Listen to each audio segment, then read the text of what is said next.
Hi, Rabbi Spero. Hi, Cindy. Can you see me? We can see and hear you, and you're joined by David Richter, a congressional candidate from New Jersey, and Julie Strauss Levin, and I'm Cindy Grosz. I want to welcome everybody to the first meeting like this because we've gotten so many requests from just the Zoom meetings. I thought we'd do it as a Facebook Live, and the response has been tremendous. I created Jewish Vote GOP as a grassroots group because I felt it was something that was much needed in the Jewish community for Jews from all backgrounds, whether or not they were Sephardic or Ashkenazi, whether or not they were Reformed or Hasidic, and for Jews to really educate themselves about their government and elected officials on a local, state, and federal level. And in the 3 weeks that we've been putting this together, we have met with over half a dozen candidates. We met with Joel Pollack of Breitbart, and we've been discussing the Jewish concerns that are going on during the presidential race, the races that we need to follow and be active in to maintain the Senate, and the seats to gain in the House as much as we can, and if possible, even flip the House. So tonight, what we are going to be doing is discussing from various people that are tied in one way, shape, or form to the Trump campaign, whether or not a candidate or people that have worked with President Trump through the various Jewish groups, about what we must do for Tuesday, because there's still plenty Jews can do, including but not limited to still donate to candidates, volunteer for candidates, and that means getting people to the polls on Tuesday, helping out at election sites, watching for voter fraud, and there's still time even tomorrow calling up and volunteering, making phone calls. So we still have a lot to do, and our real work is really going to begin on November 4th, because now we have a grassroots Jewish group that is going to educate everybody across the country to get involved in 2021 and 2022.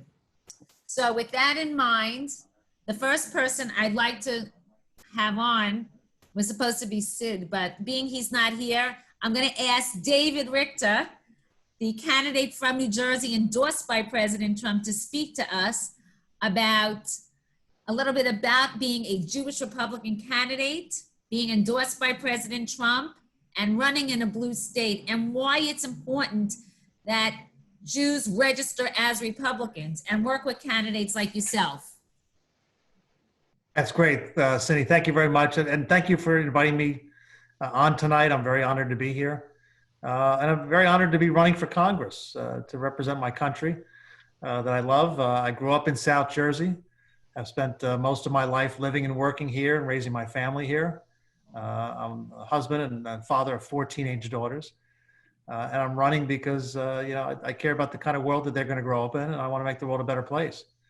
And I think we've got an election right here between President Trump and Joe Biden that is probably the most important election of our lifetimes, where we have a greater divergence of the two parties and the two candidates maybe than we've ever seen before in the history of our country. In President Trump, you've got someone who has delivered on every promise that he made when he ran 4 years ago. He rebuilt the economy. He created millions of jobs and drove unemployment to record lows. He strengthened our military. He strengthened our borders. He put 3 terrific Supreme Court justices onto the highest court in the land. And he's even brought peace to the Middle East, which is an amazing accomplishment. And yet, I think if it weren't for COVID, this once in a century pandemic that obviously impacted all of us, everybody in the world, I think President Trump would be heading for a landslide re-election. But we've got, what's that? Okay, so I have a couple of questions that were emailed to me because I don't know if you're aware, I know Rabbi Spero was aware, I actually ran for Congress in New York on Long Island because I felt this was the year that Jews can make a difference. And we keep hearing about the record number of Black Republican candidates running, like Kimberly Klacik in Baltimore and John James. And we keep hearing about the record number of Hispanics, but we don't hear the fact that there are a record number of Jewish Republican candidates running. So tell us if you've met them, what your relationship has been, and how it is that so many Jewish Republicans are running this year. Well, it's amazing. I mean, there are a lot of obviously Jewish Democrats in politics and in office, but there's only two Jewish Republicans at a national level, two in the House, David Kustoff from Tennessee and Lee Zeldin from Long Island. There's no Jewish Republican senators, and there's no Jewish Republican governors anywhere in the country. And I know that I had a leadership role at the Republican Jewish Coalition. It's an organization I've supported and expect to continue to support. And I was told, fortunately, that my race here in New Jersey's 3rd District and Lisa Scheller's race in Pennsylvania's 7th District are their two top races in the entire country this year, other than reelecting the president, which is obviously a fair decision on their part. But, you know, it's important to see more Jewish Republicans get into office. So you mentioned Lee Zeldin. I must mention, because it's somebody that Julie and I were talking about why he's not here tonight. He did have a previous engagement, but everybody who knows me knows I've been supporting him since 2014. And he would have been here tonight if not for a previous engagement, but I am still rounding up volunteers because I am on Long Island. We've been sending contributions to his campaign, and hopefully I will be getting out there Tuesday helping him out. I was actually with him election night 2016 with his family, and likely we need you. We need Jewish voices, and that's one of the reasons that I am pushing this group and why so many people are supporting me on the ground, going to the grassroots. Tell us a little bit about what you're hearing in New Jersey as a blue state for President Trump and your own campaign. Well, it's interesting because I talk to people all over the country. And when I tell them I'm a Republican running in a traditionally Republican seat in New Jersey, they're kind of surprised because they think New Jersey is blue from top to bottom. And it is in the north, but in South Jersey, it's historically has been very Republican. And unfortunately, with the blue wave 2 years ago, a freshman came in, Andy Kim, and won the seat 50-49. But I think we're going to win it back this year with the red wave that I think is going to sweep South Jersey as well. Unfortunately, I don't see, I'm sorry? As we see all over the news, all over Facebook and other social media, the crowds coming to these rallies, and I've seen it all over New Jersey. You're seeing it all over the country. And the reality is that there's a tremendous amount of enthusiasm for the president. And we've seen that here in South Jersey. The president came to Wildwood earlier this year to do a rally for Jeff Van Drew for his reelection. And I was honored to speak at that and open for the president. And the amount of energy in that room was phenomenal. And we're continuing to see that today. You see, there have been boat parades, which I've been in, and car parades. When the president comes to speak, you see thousands, sometimes tens of thousands of people gathering, and there just is not that enthusiasm for Joe Biden. It's amazing and practically embarrassing for him. But the reality is, I don't think this is an election about Trump versus Biden. This is an election about whether we want 4 more years of Donald Trump or whether you don't. Biden's an afterthought. He's just the other name on the ballot. Well, you know, everybody says it's personality over issues, but when push comes to shove, it really is issues. And we keep talking about all the great things that President Trump has done for Israel. But another big issue for me is talking about all the great things he's done for American Jews. How many American Jews have benefited from their economy? How many American Jews have benefited from an executive order like the one he did combating anti-Semitism on college campuses, and his work for school choice, which means quality public, private, and homeschooling that we don't talk enough about. So when you get to Congress, what are some of the issues or the top issues you want to work on? Well, the most important thing to my district, and I think it's true across the entire country, is we have to do again what Donald Trump did the first 3 years of his presidency. We have to rebuild the economy. We have to bring jobs back. And you saw just, I think it was yesterday or the day before, they announced that the U.S. economy grew 33% in the third quarter, which was phenomenal. Obviously coming off the worst quarter economically we've had in a long time. But we need to do that again for the next 4 years. We need to drive the growth of this economy. We have a national debt that has skyrocketed in the last couple of years, and this year particularly with all the COVID relief and stimulus. I don't want to see that national debt continue to rise. We've got to fight that, and we can fight it by growing the economy faster than the debt grows. Apparently, we're having a technical difficulty with Facebook.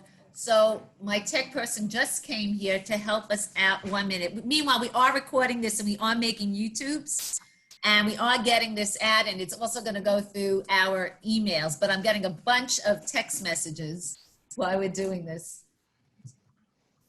Okay, thank you, Naomi. While we're going on this, I do want to tell people that tell us where people can reach you and that they can still give donations to the campaign, because we are going to be, this is recorded and we are going to be sharing the tape.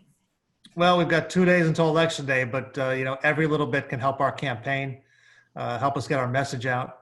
I think this is going to be a very close race here in New Jersey's 3rd District. So if anybody wants to help out in the campaign, they can go to our website, which is Richter, RICHTER 2020.com. And they can follow the campaign on Facebook and Twitter at David Richter NJ. Thanks. I just wanted to discuss a little bit.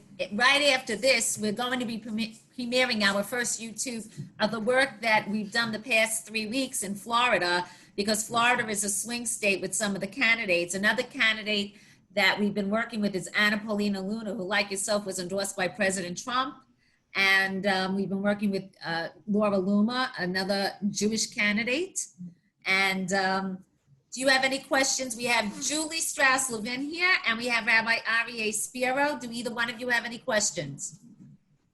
I wish you Godspeed. We need you in Congress. No questions. Thank you, Julie.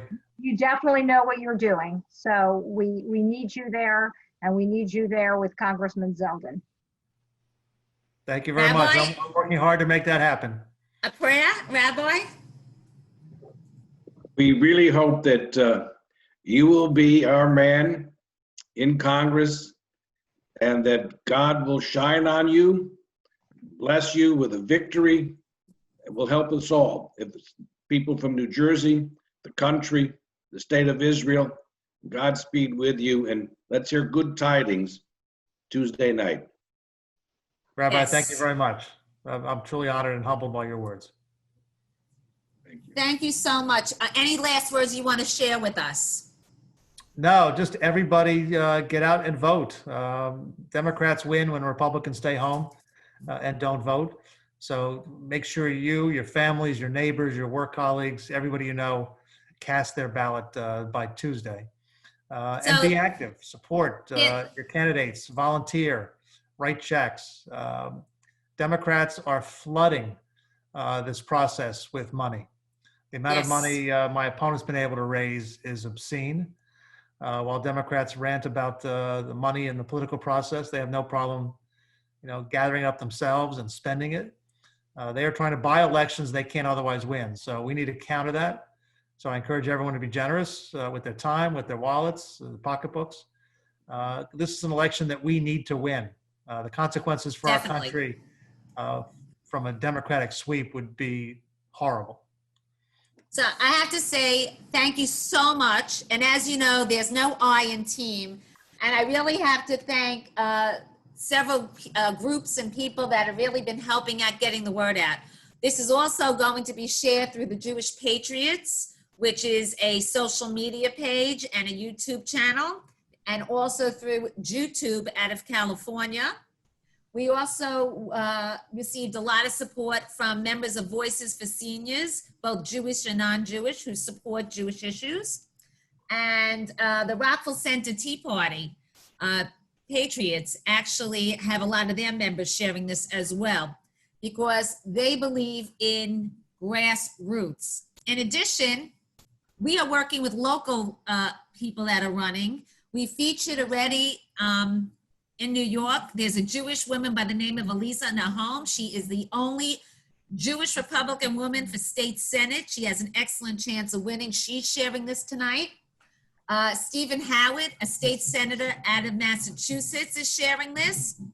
Al Gordon, the host on 1640 a.m. in the morning, is sharing this, and he's in New Jersey, so we have to get you on the show before Tuesday. So we got to let Al know. And many other people have been helping out with this. So also Yad Yamin organization in New York is sharing this. Yad Yamin supports teaching Jews how to defend for themselves. And in this time where we have so much violence and what they're expecting Tuesday, it's a great organization, and they've been promoting and supporting this as well. So in a couple of weeks, we're gradually getting a lot of grassroots here. I don't know what happened to Sid Rosenberg, but I'm sure he'll be on. He's been promoting it. So I'm going to ask next, because everybody was super excited to see Aryeh Spero after they saw him give the invocation at the White House, to talk a little bit about being really, if not the only, definitely one of the top three who's been consistent as far as rabbinical leadership for President Trump.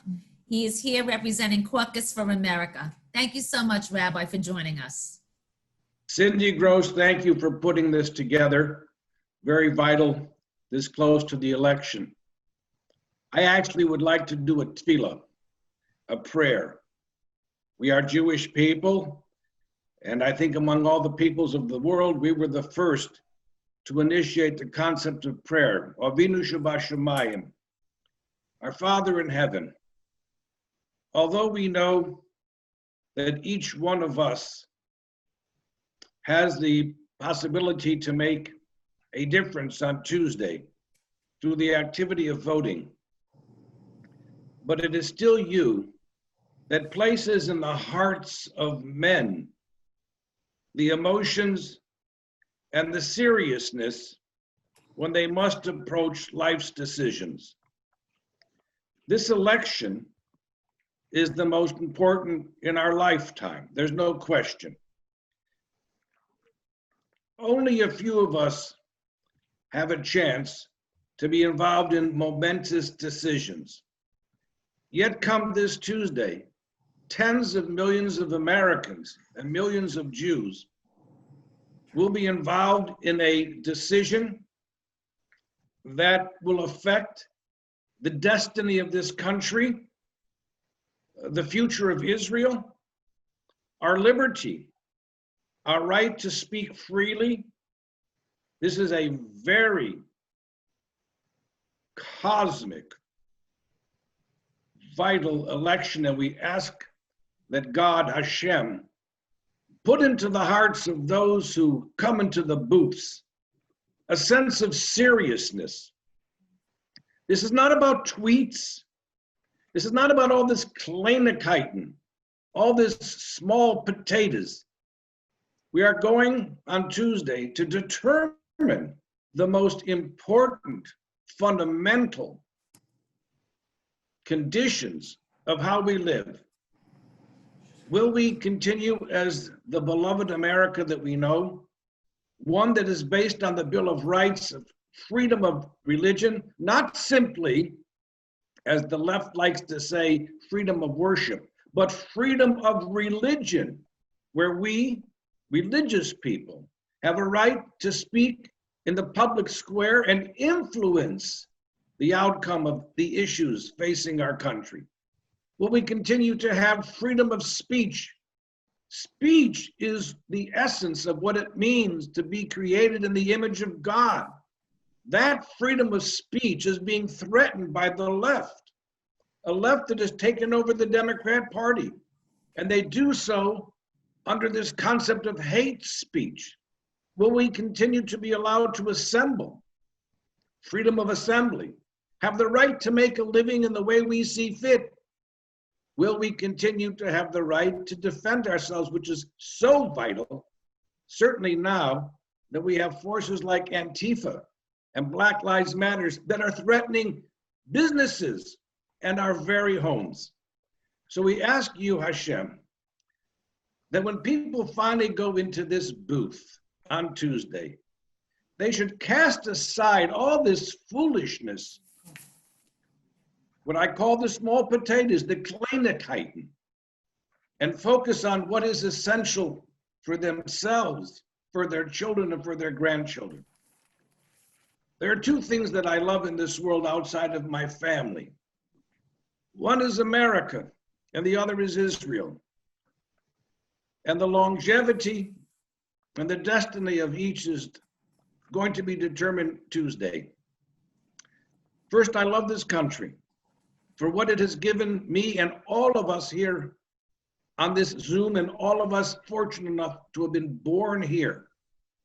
And as a Jew, I feel so proud. I'm from a country who, in defining itself, settled this country with cities called Salem and Zion and Zionsville and Kidron and Ephrata, biblical names, because they looked at this country as a type of biblical promised land, and they made a declaration of independence in the Constitution based so much on our Hebrew Bible. What a blessing. All of this is at stake. And there's no question that what's at stake is Israel.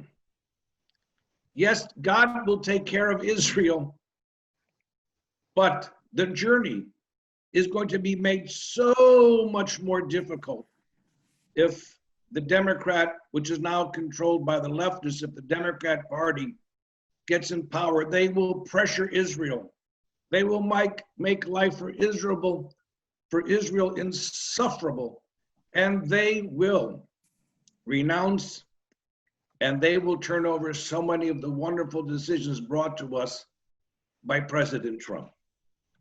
But also just for the sake of Yashrus, for the sake of what is right, I implore you, Hashem, to give victory to Donald Trump as a reward because he has been God's servant. He has defended Israel like no other man in the history of America at such a high appointed office. He has defended the Jewish people here, as Cindy mentioned, on campus, in Title VI, through Betsy DeVos, the Department of Education, that no longer can these anti-Jewish, anti-Israel attacks against our children all over New York, New Jersey, the five towns, no longer should they be the target of these attacks. He has been God. He has been a loyal servant to you. And like Koresh, like Cyrus, he announced to the world that the Jewish land of Israel is its biblical heritage, belongs to them, Jerusalem, the Golan. It's very important that just as you have rewarded servants in the past, that you reward this good man, Donald Trump. He is for me a man of great character. He keeps his word. There is nothing greater in a man than when he keeps his word. And when he stands up against forces and he's attacked by these forces, but he continues to do what's right and he disregards the scoffers. So Hashem, I ask you, let me see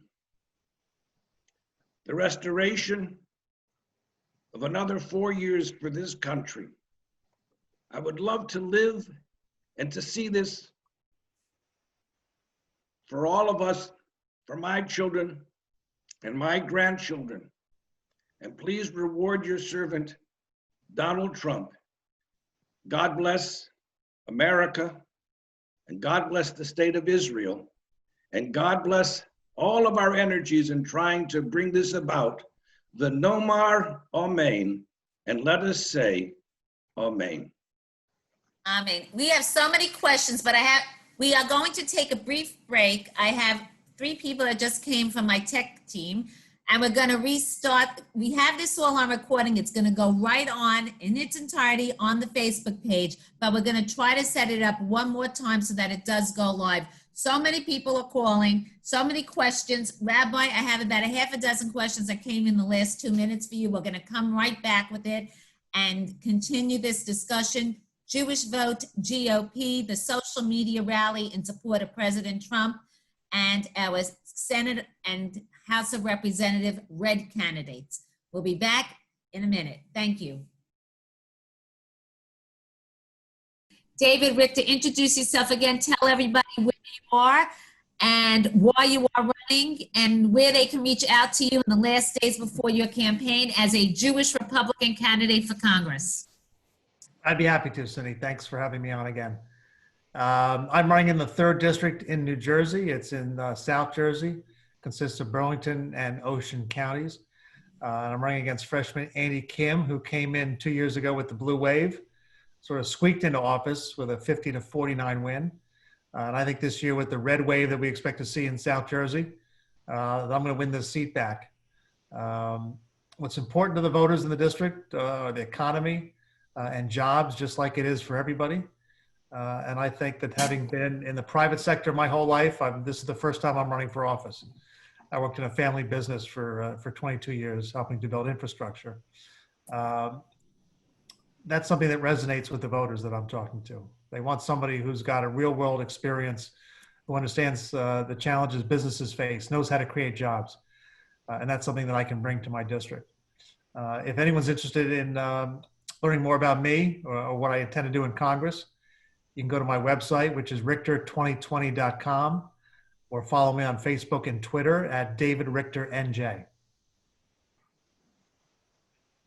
Thank you so much. And I want to emphasize how important it is for Jewish Republicans to feel that they have to register as Republicans and get involved in campaigns. How is it for you? Because you're in a blue state like myself, and we keep hearing that Jews have to register as Democrats for primaries. And I feel like I'm a choir of one here when I tell people it's very important for Jews to have power in 2 parties and at every level of government. So tell us how it was for you, because I'm sure you went through this the same way many of the candidates in other blue states go through this.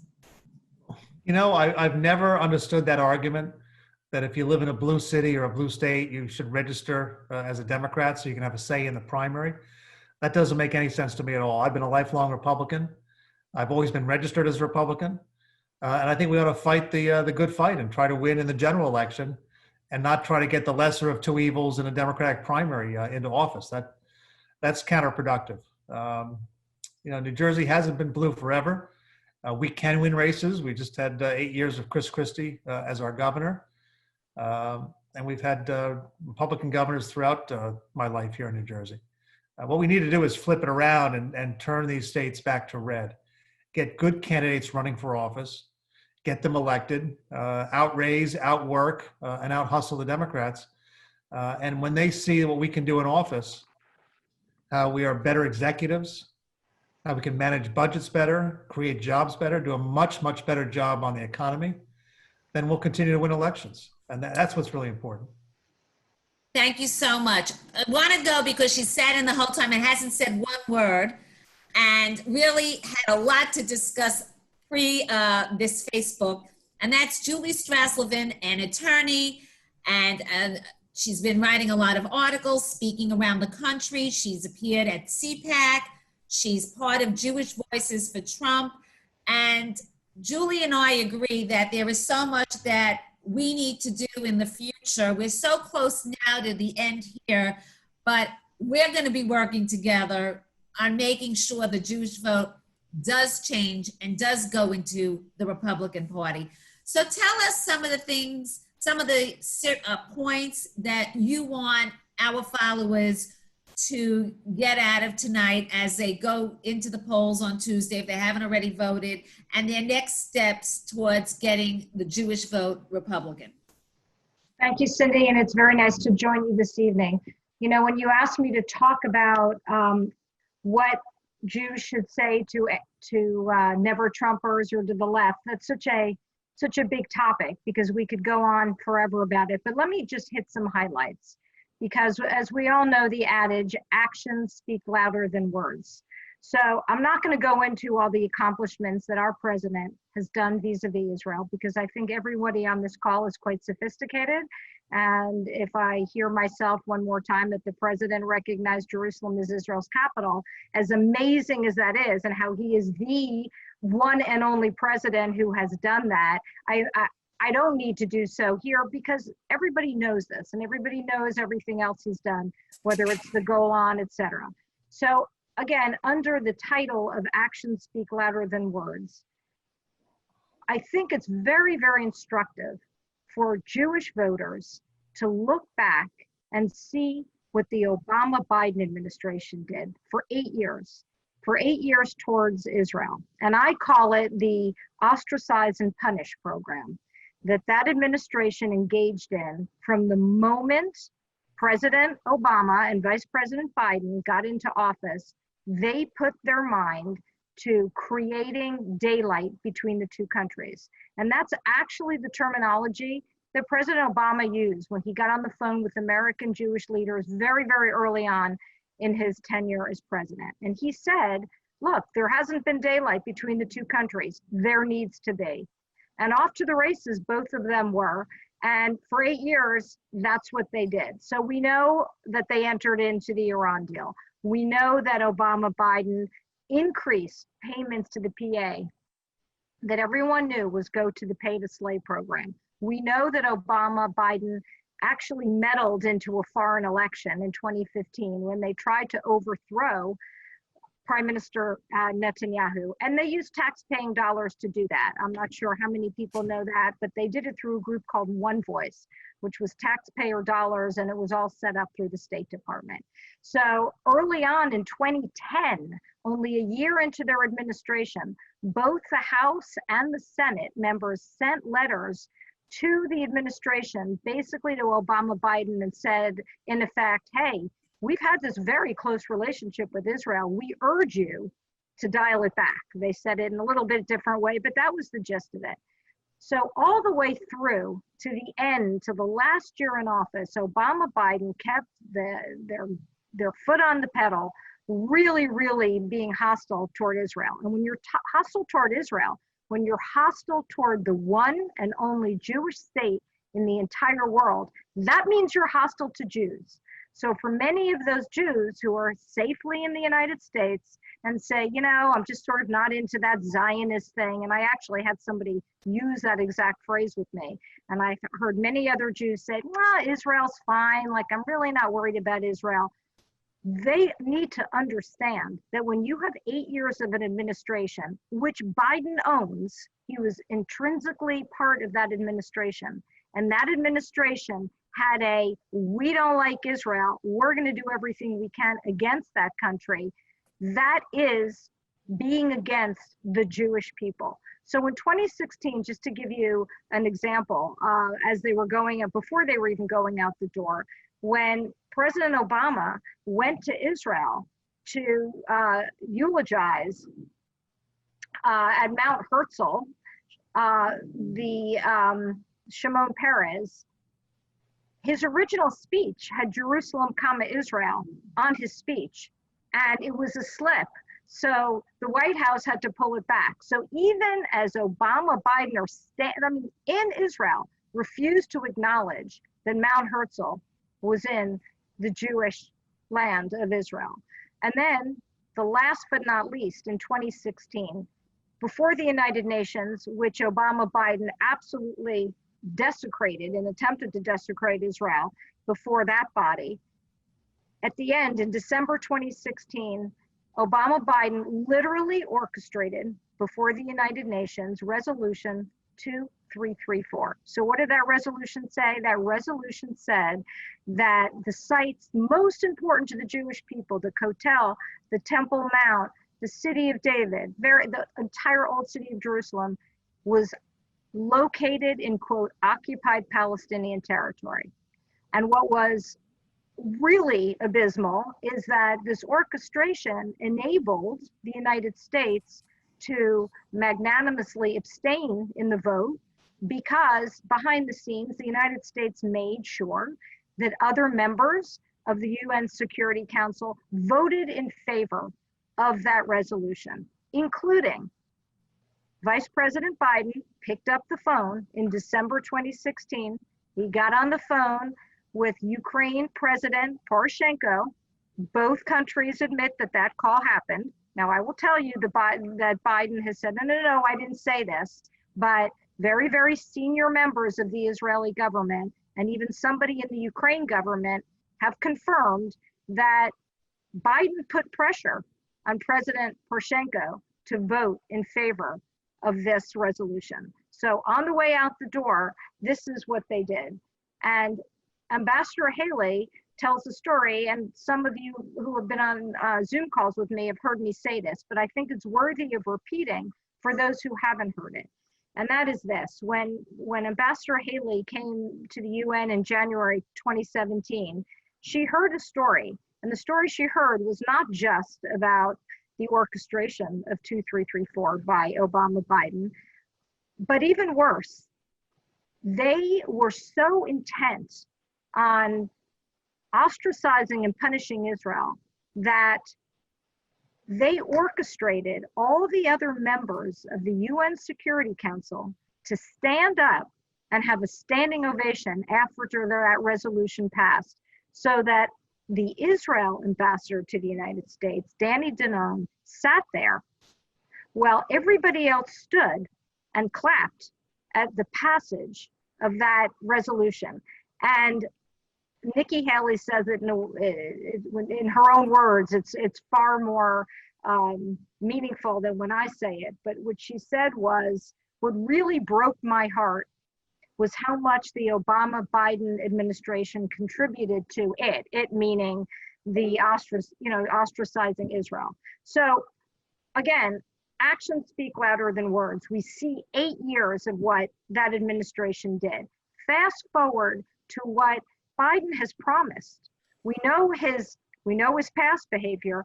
He has promised, one, he's going to re-engage with Iran. He's going to rejoin the deal with the largest terrorist group in the entire world that has American and Israeli blood on their hands. He's going to lift sanctions.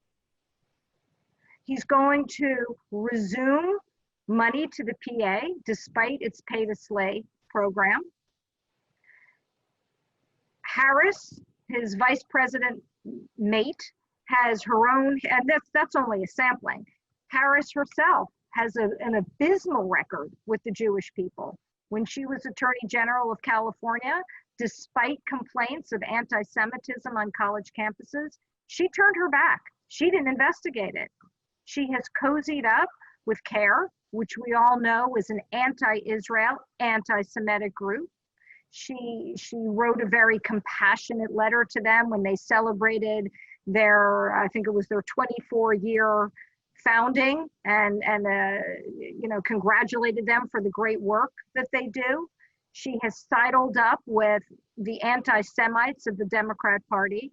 And I will say this, because you may have people who have questions, and again, I could go on forever, but I will say to those who are not so concerned about Israel, aside from the fact that you should, because that is the land of our people, the Democrat Party today is the party of anti-Semitism.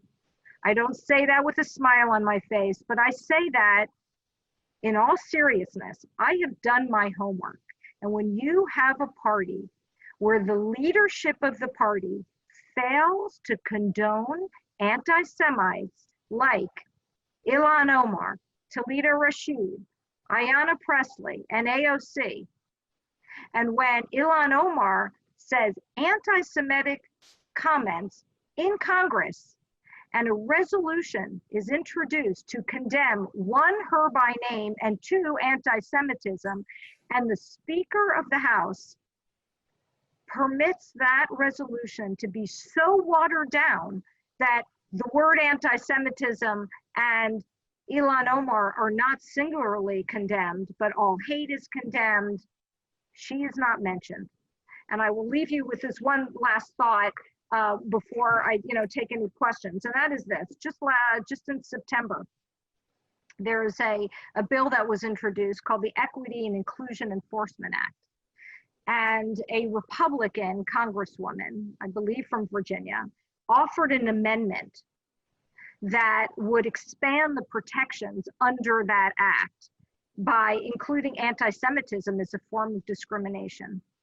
160 Democrats, that's 70% of the Democrats sitting in Congress voted against that amendment. Again, actions speak louder than words. So I'm going to answer that. In last March, and that was at the time I was running for Congress, because I had been fighting with another battle. There are no more moderate Democrats. It's something I've spent many hours discussing, Rabbi Spero. I don't understand where people think there are moderate Democrats. Last March, there was a resolution brought to the House, introduced by Congressman Lee Zeldin, just to have a discussion, not even an action, about further sanctions to those that promote BDS. And 100% of the Democrats, including the Jewish ones like Elaine Luria and Josh Gottheimer, the moderate ones, quote unquote, like Grace Meng and Kathleen Rice, all voted down the line for this. When Jews were busy putting $2 million into the primary against AOC, which they lost, Grace Meng endorsed AOC. We have got to be honest with ourselves and realize there is no more moderate Democrat. And the way that this is looking, God forbid we have a win by Biden Tuesday night, we will have Secretary of State AOC, because she said she wanted it in Vanity Fair. Elizabeth Warren wants the Treasury, so she'll be in charge of the money. Bernie Sanders wants labor. Where is America going to stand, and the American Jews going to stand in that kind of a cabinet? Well, I agree with you, Cindy, and I will also. It's so sad. It's so sad, and I think a good example of what you're saying is if you look at Eliot Engel, who Democrat from New York. Now, I didn't agree with him on pretty much anything from a policy perspective, but Eliot Engel was a defender of Israel, has been a defender of Israel in Congress. He got primaried out. So you're not even going to have an Eliot Engel voice in Congress. He was primaried by somebody who was endorsed by the squad. So this is, again, where the Democrat Party has gone. So I'm on Long Island, and I'm very well aware of New York State politics. So the person that is going to take over Peter King's seat, the way it looks, is a Democrat woman who will be part of the Black Caucus, who's been endorsed by Barack Obama. The area in Westchester by Nita Lowey is going to be now a Democrat by the name of Mondaire Jones, who is supposed to be even more progressive and socialist than AOC. And that's a Jewish area. So then why is it these Jews are voting this way? Because of weak Republican politics in certain areas, and because Jews constantly put themselves, Jews actually going to matter and make a big difference in the presidential campaign in 2020 and in the House and Senate seats, because where we have swing states and where we have key campaigns and elections ongoing, Jews either live in those districts or make up a surrounding district. So if you think that Jewish voices don't matter, you're totally wrong. I saw Rabbi Spero's head shaking. Do you tell us, because you've been on the trail, tell us a little bit about the past couple of days and who you've been touring with. Before that, I just want to mention, Julie asked about the Jews not voting for the Republican and voting for these Democrats that are socialist, and they all know that they're anti-Israel. And why did Jews do that? Without getting into a whole big thesis, evidently, a lot of this has to do with emotions over logic. And many Jews, about 70%, at least 70%, they feel more comfortable with minorities. they identify more with minorities than they do feel comfortable with regular, non-liberal, white Americans. You hear this constantly. I remember once I had a debate with someone from the Forward, and he talked about the evils of majorityism. They do believe that the majority population hates minority people. It's oppressive. Maybe they got that from Europe, where the majorities in Germany or Poland or Lithuania were anti-Jewish, but they've carried that belief here. Now, it's not so, because the majority of the American people are very philo-Semitic. They feel very fond of the Jewish people because of the biblical heritage, and they feel a certain partnership with them. So I think you have two things. Number one, the Jewish community thinks that its salvation lies with a colleagueship, a permanent colleagueship with minorities, because they fear the majority. And so they think their salvation lies there. Secondly, they're emotionally, what can we say? Many of them just feel much more comfortable with Black groups, Islamic groups, certain types of groups, even if it's La Raza, with anyone who considers themselves a minority. But I think also what is at play is there's a certain amount of bigotry. I think we have to be honest about that. If you're in the Jewish community and you often hear the way they talk about Southerners or people from the Midwest, conservatives, white people, evangelicals, Christians of faith, they don't seem to like them. They either consider them uneducated, they consider them extreme, and I think that has a lot to do with it. When you ask yourself, how could they possibly not be voting Republican this time? And it can't all be because of tweets. This is small potatoes. There is a certain prejudice, this is the conclusion that I've come to, that they have against white people, unless those white people are liberals, and then they're okay. And that's why that's the answer to why they continually vote for a Democrat Party, which is socialist, anti-Israel, because they feel that they are first and foremost a minority, and they identify with them. They like them more emotionally. They're afraid of the majority population, and to a degree, there's a certain amount of bigotry, unfortunately, from the Jewish community towards many good Americans. So, Rabbi, I hear what you're saying, and I would like you to consider, and others to consider this as well, because we know anecdotally, at the very least, and someone like Candace Owen and others, Burgess Owen, and so forth, they've been able to, I mean, they're a minority and they're able to see clearly. I would say to you that at the risk of offending people on the call, since I don't know how many people and who they are on the call, my belief is that many Jews, their faith is liberalism.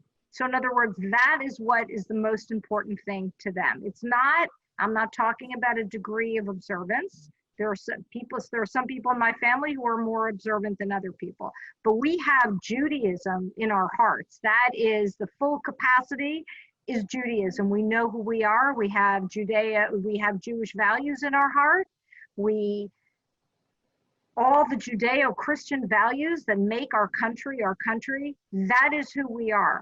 And my thought is that those Jews who are Democrat, their faith is liberalism. That's the most important thing, because if you are a liberal, to me, speaking personally for me, not even a Jewish Voices for Trump, this is Julie speaking, liberalism is incompatible with Judeo-Christian values, responsibility, everything that goes along with our faith, and again, compatible with the founding of our country, is incompatible with liberalism. Certainly the Democrat Party today. So I'm going to add something into that. David, please. Yeah, I just wanted to add something. Go I ahead. just want to add something to what the rabbi said, which is, I think it's changed a lot in the last couple of generations. When my father was growing up and John F. Kennedy was president, I can tell you my father was a Democrat early in life. Today he's a Trump-loving Republican. But in the early 60s, he viewed Republicans as the people that wouldn't let him date their daughter or wouldn't let him join their country club. And I think there's a certain sense, and certainly when you were just a generation or two from being an immigrant to this country, and rampant anti-Semitism in the United States, there's this sense among Jews that we are the underdog and we like to fight for the underdog. And I think it's largely propaganda. It's largely image that Democrats are fighting for the underdog and Republicans aren't. I don't think that's true. There's no question that the images of the parties have flip-flopped over the last couple of decades. Democrats are the party of big money and special interests and Wall Street. There's no question the Republican Party of today, and certainly under President Trump, is the party of the working man and women in this country. So I'm going to make, oh, sorry, go ahead, finish it. And I was just going to say that I think that's changed, though, over the last couple of decades as the generations have changed. I've always felt my entire life like a Republican. And it has nothing to do with cultural stereotypes or fighting for the underdog. To me, it's the party of principles. It's the party of ideas. And the Democrats are absolutely today the party of identity politics. And they target their message to certain groups of people. And they hope those groups, and whether it's, the African Americans or Hispanics or union members or the LGBT community or, whatever, they hope that message resonates with enough groups that they get to 51% of the electorate on election day. But to me, the Republican Party is the party of ideas, of principles. And I think we need to keep fighting for that. So I think this all ties into something that I'm known for, and that's education. Why do we have now all the riots, and why are we having all of this hate towards everybody and changing the history? It's because of the teachers' unions and because of what has been going on in the public schools now for 2 decades, and loads of misinformation, bias, and prejudice. And I've written a book on this, and I've written extensively on it, and I will be discussing this further. And when you get into Congress, we'll talk about it. But I would be remiss. We were recently joined by Boris Epshteyn. He's been all over the place today at the various rallies and going to speak, and he has a few words to tell us. He wanted to share with us some new information and what we can look forward to after the victory on Tuesday, because the numbers seem to be improving for us. So welcome to the discussion. Welcome to Jewish Vote GOP. Cindy, thank you so much. Thanks everybody for having me. Great to see so many of my friends here. Cindy, of course, you, the future Congressman David Richter, Julie Strauss, Levin, who's my co-chair in Jewish Voices for Trump of the campaign. Thank you all so much for having me. And I'm coming to you from Scranton, Pennsylvania, where I just finished about 10 events. And I just spoke at the congregation of Bais Tzvi Yosef in Kingston, PA. We had about 60 wonderful Orthodox Jewish people, men, women, children, who are so excited for President Trump. And I'm telling you that this election is absolutely moving our way in Pennsylvania, Ohio, Michigan, Florida, Wisconsin. It's moving toward President Trump because he is the champion of Americans, the champion of law and order. He's the champion of the Jewish people, the state of Israel. I'm sure that all my friends here have already talked about the president keeping his promises made, promises kept, on moving the U.S. Embassy to Jerusalem, on recognizing Jerusalem as the capital of the state of Israel, on defunding the Palestinian Authority, killing Qasem Soleimani, the disgusting Iranian terror mastermind, ripping up the Iran nuclear deal, which was an existential threat to the state of Israel and to the United States, and of course, being a linchpin in the Abraham Accords, which have turned now 3 major Arab countries, the UAE, the Kingdom of Bahrain, and Sudan, toward Israel and against Iran. And we're so proud of President Trump, Senior Advisor Jared Kushner, Special Representative for International Negotiations, Avi Berkowitz, of course, our Ambassador to Israel, David Friedman, Jason Greenblatt when he was there, and the whole team for getting that done. President Trump stands with Israel while Joe Biden stands with Iran. Biden sent billions of dollars to Iran, and you know he would do it again. President Trump signed the Never Again Holocaust Education Bill into law to provide funding for education about the Holocaust for our younger generations, to make sure that never again do we allow for a slaughter of 6 million Jews, the targeting of Jews anywhere in the world. And of course, I had the honor of being at the White House, just like I did for the Abraham Accords. I had the honor of being at the White House when the president signed the executive order on combating anti-Semitism, classifying anti-Semitism correctly as a hate crime, and specifically classifying it as a hate crime under Title VI. And now education institutions around the country, including NYU and others, are changing the way they conduct education to stomp out anti-Semitism, anti-Israel discrimination, and the hateful BDS movement. What does Joe Biden do? Joe Biden meets with Jacob Blake Sr., the hateful anti-Semite. So did Kamala Harris. And Kamala Harris referred to him as a member of a quote-unquote incredible family. Joe Biden allows Linda Sarsour to speak at his Democrat National Convention. I always say that there's disgusting anti-Semites on the far left and the far right. The difference is the far left elects theirs to Congress and elected office, like Ilhan Omar, Rashida Tlaib, the anti-Semite Bill de Blasio, the anti-Semitism condoning Andrew Cuomo of New York. That is the future America would face, Jews would face under President Biden, but that's never going to happen. President Trump is going to win this election. He's winning it going away. He's barnstorming the country. I'll be here in Scranton, PA with him tomorrow. It is such an honor to work for a president who loves America, who loves the Jewish people, and loves the state of Israel. Thank you to all of you, to Cindy for organizing, to everybody for joining.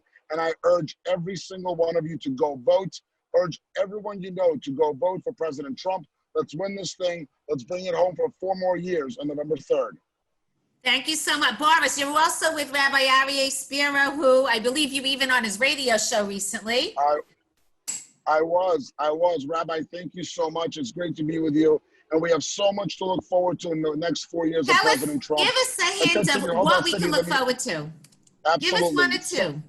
So much to look forward to. We already had Saudi Arabia open up its skies to Israeli travel over its airspace. And there's so many more countries in the Middle East and all over the world that are going to be moving toward Israel and away from Iran. You have more European countries, just like Kosovo and Serbia, recognize Jerusalem as the capital of Israel.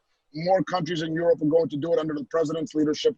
President Trump is going to continue championing Israel, while we know that Joe Biden will go back to playing footsie with Iran and get that terrible Iran nuclear deal back, which would be a huge threat to Israel and the United States. And on anti-Semitism, President Trump is going to continue stomping it out anywhere and everywhere and making sure that Jews are free to practice our religion. And what's happening in New York, where Black Lives Matter are allowed to dance and loot and riot, while the Jewish people cannot celebrate Sukkot or honor the dead, President Trump will make sure that does not happen anymore. Anywhere in this country, he will continue fighting against anti-Semitism. President Trump stands with Israel and fights against anti-Semitism, while Joe Biden and Kamala Harris stand with Iran and condone anti-Semitism. Thank you. So I know you're on your way. I appreciate you calling in. And you talk about Pennsylvania. Our group is working extensively with Kathy Barnett, who is running neck and neck and will probably pick up a seat. And what's even more important, a Black conservative woman, a veteran, a person who believes in school choice, who before she was even considering running, went to Israel and has been promoting Black and Jewish relation improvement, something I've been working with her for 2 years. So when you're in Pennsylvania, try to get involved with her. I'm sorry? You're a great champion. We're fighting for all our wonderful Republican candidates all over the country. Kathy Barnett, Jim Bognett here in PA 08. Of course, David Richter, Matt Mauer's up in New Hampshire. We've got to elect Republicans to the House. We've got to keep the Senate. And of course, re-elect President Trump and Vice President Pence, because that is the future for the Jewish people. As Rabbi Spero knows from our discussion, the future for the Jewish people is bright under President Trump, and it is dark and dangerous under Joe Biden. Thank you so much. I know you have to get going. I really appreciate you calling in. I know everybody else does, and we're going to be doing a lot of work together because we are the grassroots. Thank you, Cindy. Thank you, everybody. Vote, vote, vote. Tell all your friends to vote. Let's elect President Trump to 4 more years so you can continue to be the greatest champion for the state of Israel and the Jewish people in the history of this country. Thank you. God bless all of you. Thank you. We have a few more minutes, so I'm going to, people texting me questions because of a little bit of the technicalities we had before. So I had one from Rabbi Spero. Everybody wants to know, how was it giving the invocation at the White House when President Trump accepted the nomination? Well, it was a great honor. I remember it was just a regular day at my house, and the phone rang. I didn't even know if I should pick it up because I figured maybe it was a phone call for one of the kids. I said, let them pick it up. And but I decided to pick up the phone, and it said that it was the White House calling. And it was one of 3 different calls because there were 3 different people, I guess, assigned from the White House to make sure that they got a hold of me. And they asked me if I would do the invocation at the Republican National Convention. And then, of course, it would be followed by going to the South Lawn a day later when the president accepted the nomination. And I was very thrilled, and my wife was thrilled. But I think and when we got there, they were very nice. They took care of us. But getting to the location, it was almost like being in a James Bond movie. They took us in one car, and then we left that car, went into another car, then we went into a tunnel. This was very well protected because they wanted to make sure, you had Antifa out there. And actually, the Thursday after the president did accept his speech, and I think Julie was there that night too. When we tried to return to our hotel, we were confronted by Antifa, not as bad as Senator Rand Paul, whose life was almost in jeopardy, but they were also rushing towards our hotel when Vernon Jones was coming in.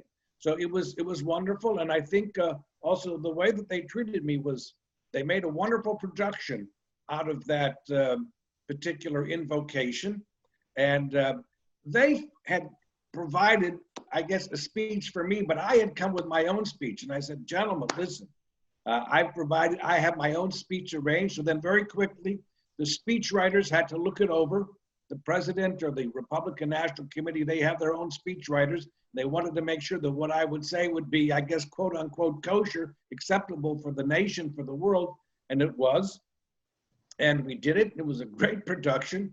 And I would say it was a great highlight. I've had many nice experiences, but this was one of the greatest highlights. A question for the future congressman. How are you spending Tuesday night? It's kind of a strange campaign with COVID and the lockdown.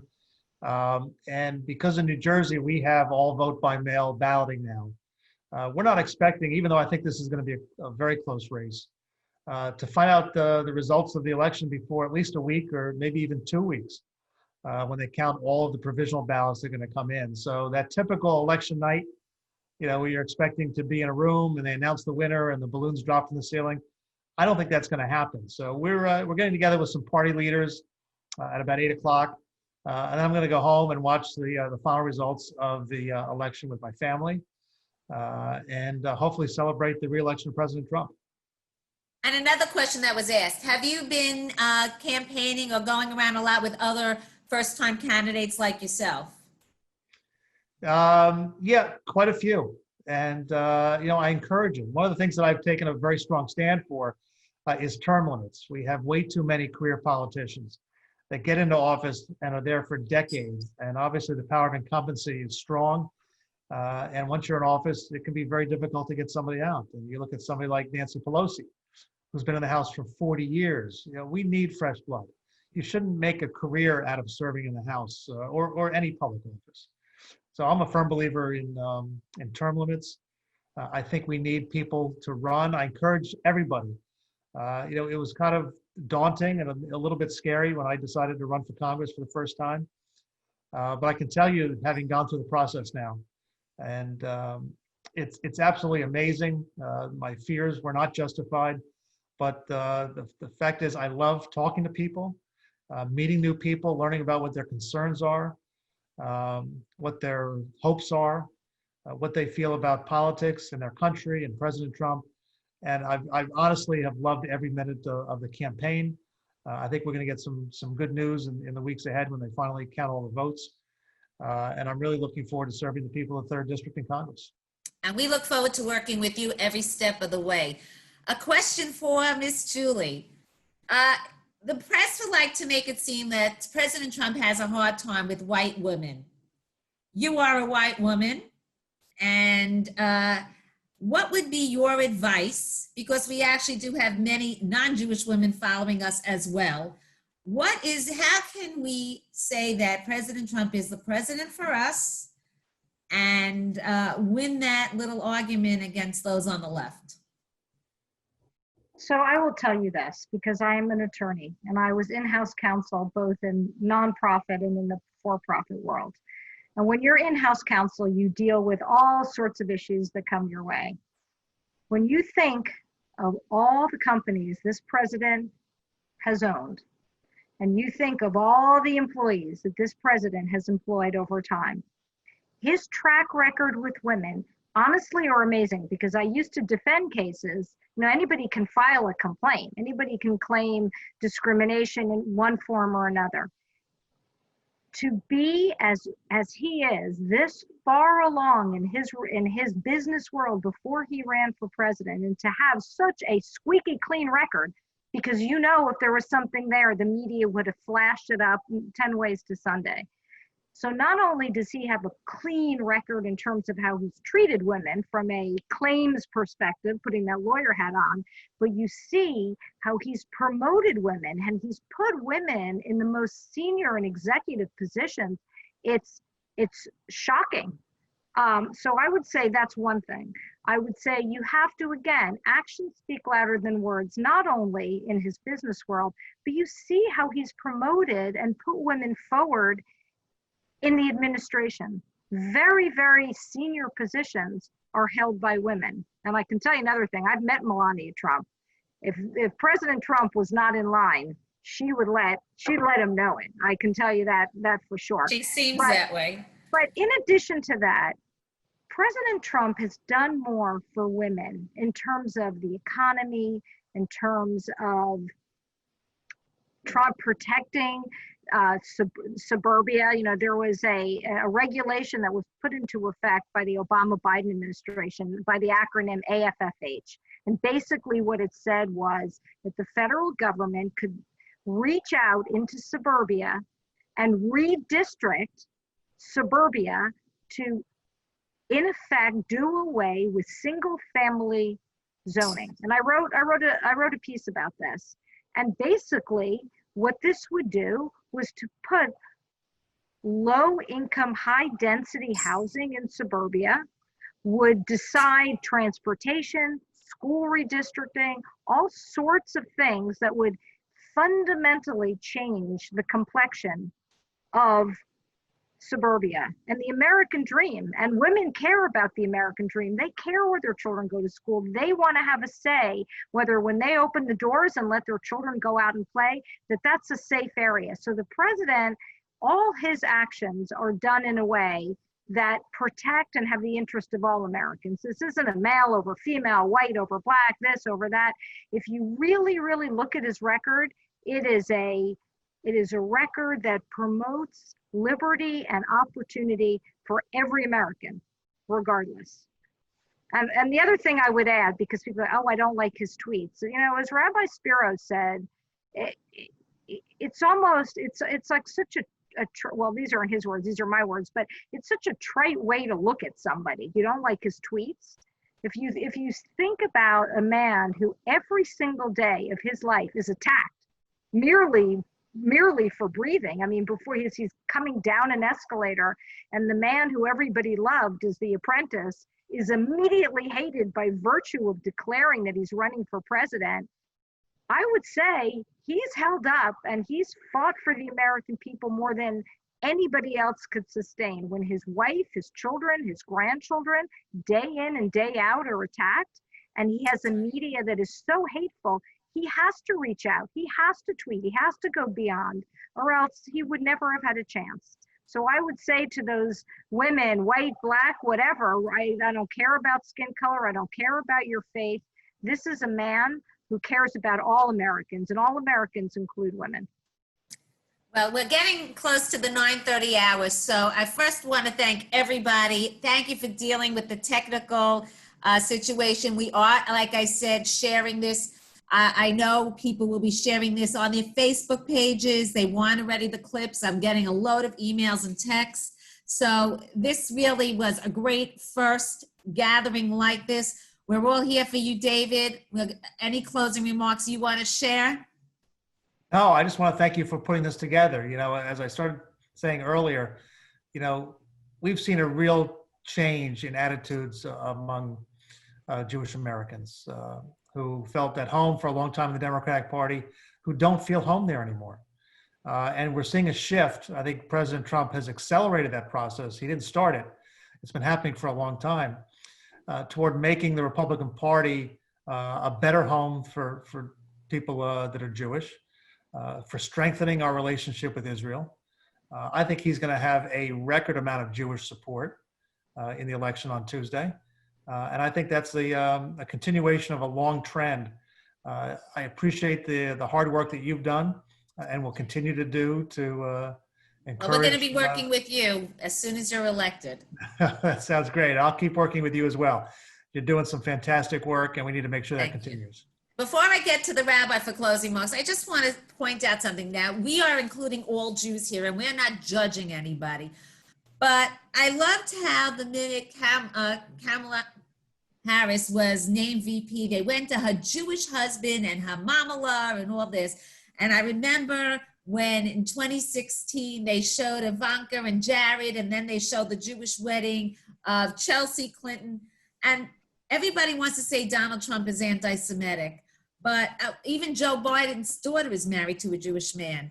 But when push comes to shove, when it comes to Jewish holidays, when it comes to Jewish traditions, whether or not you believe in them or not, you consistently see the Trump grandchildren and Ivanka and Jared actively participating and being proud of their Judaism. And I don't see this from the Democrats other than an article and a picture and a photo op.